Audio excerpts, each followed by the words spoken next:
Bueno, i tant que és possible Radio Televisió Valenciana, pública, de qualitat, en valencià 100%, sostenible, austera, i jo afegiria un altre concepte, independent, perquè el que ha fracassat no és el model públic, sinó el model de control partidista, i això ho hem de tindre ben clar.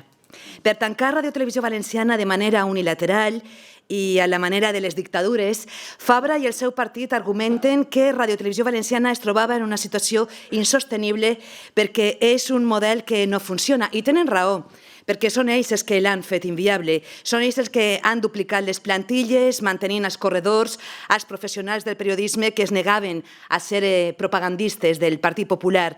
Molts companys amb baixes laborals, molts companys que no tenien cap sentit anar a treballar perquè realment estaven arraconats. Aquesta és una altra realitat també dels treballadors de Radio Televisió Valenciana. Són ells, els del Partit Popular, els que han impedit que l'audiència augmentara al vincular tota la seva programació a continguts que deixaren de ser informatius fa temps.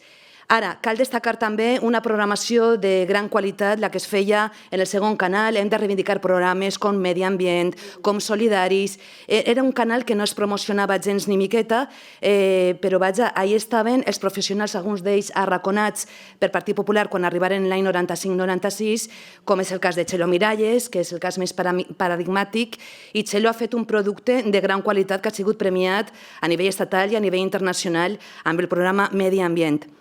Efectivament, tenen raó els del Partit Popular que és inviable. Són ells i el seu concepte de la televisió, el seu nul respecte cap als professionals i la seva incapacitat de percebre la realitat com un fet plural els que l'han fet inviable. El que ha fracassat, com vos deia abans, és el model de control partidista. No ha fracassat el model públic. El que no funciona no és Radio Televisió Valenciana, sinó ells. Però ells es queden i assassinen la radiotelevisió pública. Abans estava comentat, Anna, que sou molts centenars, milers de valencians desertors de la tele des de fa molts anys pel seu desprestigi i per la seva baixa qualitat i que en canvi després convoquem dues manifestacions amb 60.000, 70.000 persones i la major part dels sectors de la població que estan allà en la manifestació han sigut precisament els més castigats, els més invisibilitzats, els més crítics, no? Per què? Per una raó molt senzilla. Perquè la radiotelevisió valenciana sí que serveix com a eina, sí que serveix com a instrument. El que no serveix és el missatge que ens han estat venent des del Partit Popular.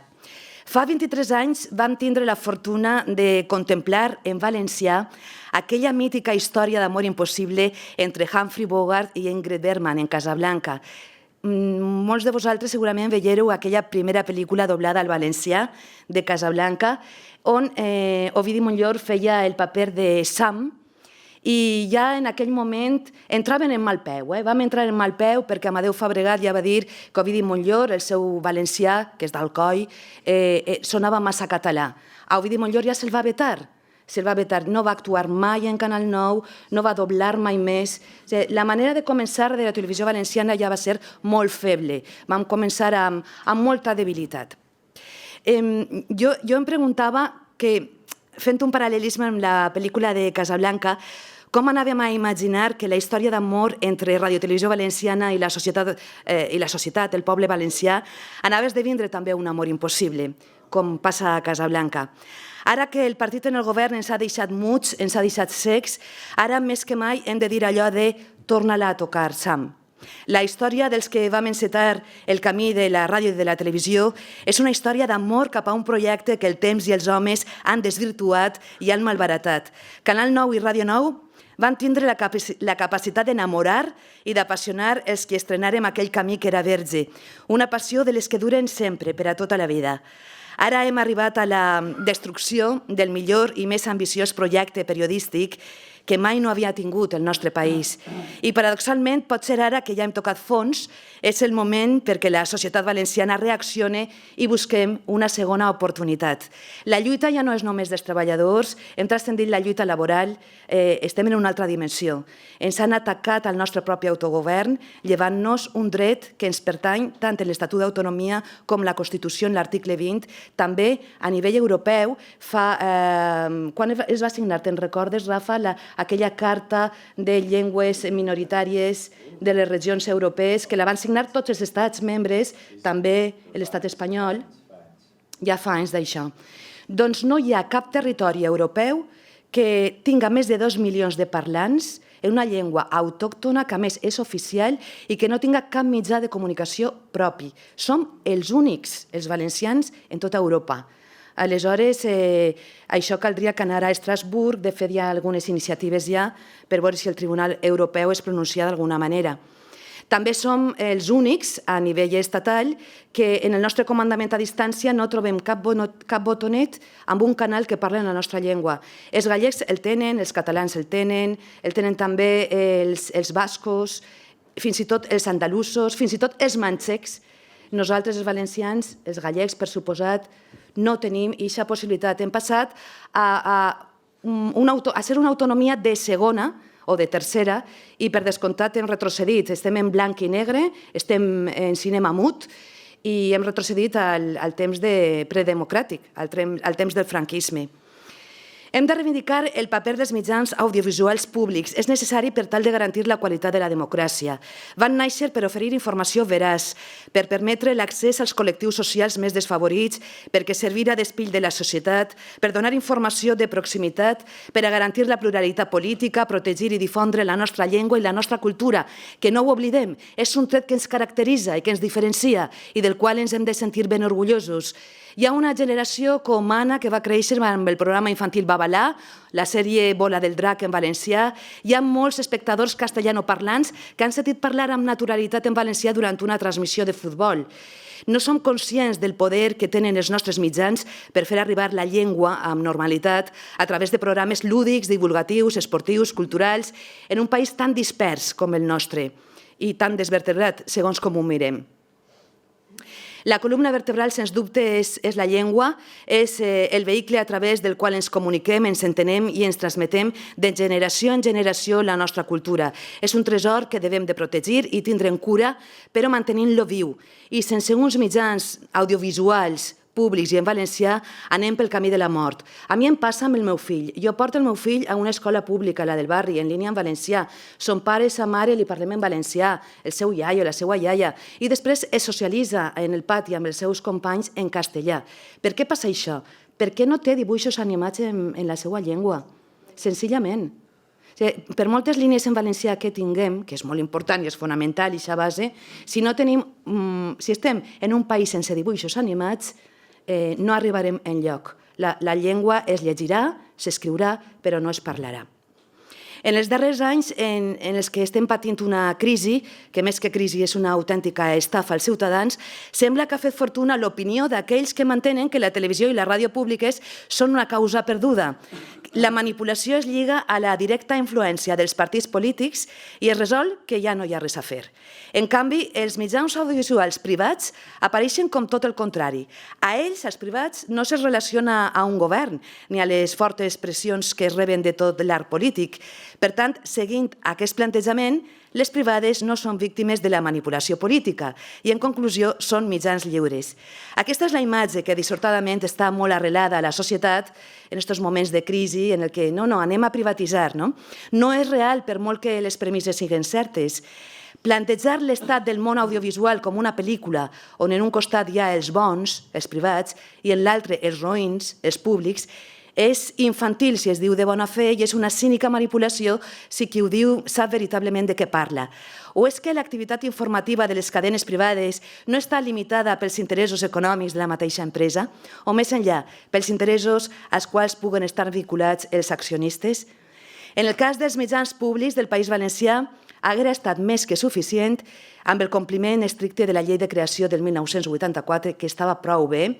Es podia millorar, no, Rafa, però estava prou bé. Actualment, com sabeu, està derogada. Està clar que el govern actual del Partit Popular no vol uns mitjans públics, sinó fer negoci privatitzant-los, encara que jo no sé quin negoci faran avui en dia amb aquesta possible privatització. I, sobretot, els importa, i vaig a dir-ho així de clar, vaig a ser bròfega, un ou, la llengua i la cultura. Els entra per ací, els ix per allà. Aleshores, Haurem de treballar en l'any i mig que ens resta per les properes eleccions autonòmiques i demanar als partits polítics de l'oposició que treballen molt seriosament en la refundació dels nostres mitjans públics com un pla estratègic, al mateix nivell que l'educació, que la sanitat. Primer que res, hauríem de recuperar eixa llei, la del 1984, millorar-la. Seria imprescindible posar en marxa formes de control que han de quedar en mans de professionals lligats al món de la comunicació i no de representants polítics que acaben col·locant el producte informatiu al servei del poder. Seria necessària la constitució del Consell Assessor de Radiotelevisió Valenciana, on s'integren representants de la societat civil. Seria un pas endavant deixar l'elecció del director general de la radiotelevisió pública en mans de les Corts Valencianes i no del govern. I caldria recordar l'obligació que els membres del Consell d'Administració siguin escollits en funció del seu prestigi professional, de manera que es posen al servei de l'empresa i no al servei del partit que els ha triat. Rafa Chambó era jo crec que l'única excepció que hi havia al Consell d'Administració de Radiotelevisió Valenciana com a persona amb capacitat, experta en mitjans de comunicació professional per a defensar uns mitjans públics. L'estatut de redacció és molt important, també seria molt recomanable tindre'l. Hem de destacar que Radiotelevisió Valenciana va tindre des de l'any 93 fins al 96 un estatut de redacció, el primer que va existir a tot l'estat espanyol.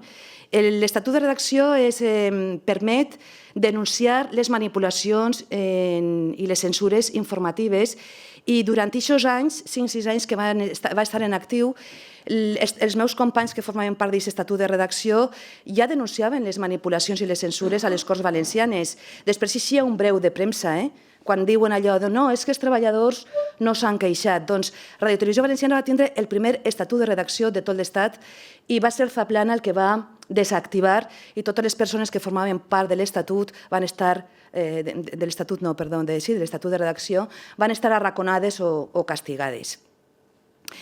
L'estatut de redacció l'hauríem de recuperar per a aquesta possible televisió i ràdio que anem a aconseguir d'ací any i mig. Ha de recollir normes ètiques, aquest estatut, el respecte al secret professional, les clàusules de consciència, entre moltes altres coses. Hauria de ser un element bàsic, l'estatut de redacció. Una poderosa eina de democratització del procés informatiu. Vinculat a l'estatut, la figura del defensor de l'espectador per a qüestions informatives seria també una aportació molt valuosa.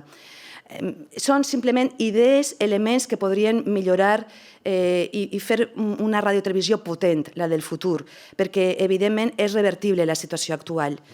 La informació no pot quedar només en mans de les empreses privades on el plantejament siga un producte de consum. I si és un producte de consum i confiem en les empreses privades, el valencià i la nostra cultura estan morts, perquè són els mitjans públics els que deuen d'apostar per la llengua i per la cultura.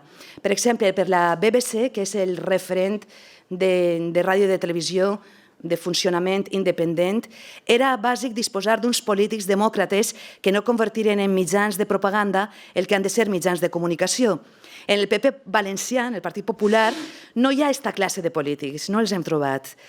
Així que demanem una segona oportunitat per alçar una radiotelevisió democràtica, neta, transparent, ètica, professional, plural i útil. Jo crec que valdrà la pena lluitar per ella. Els valencians, com us deia, som els únics en aquesta situació. La lluita no és només dels treballadors, la lluita és del poble valencià. Lluitem per l'esperança. Gràcies.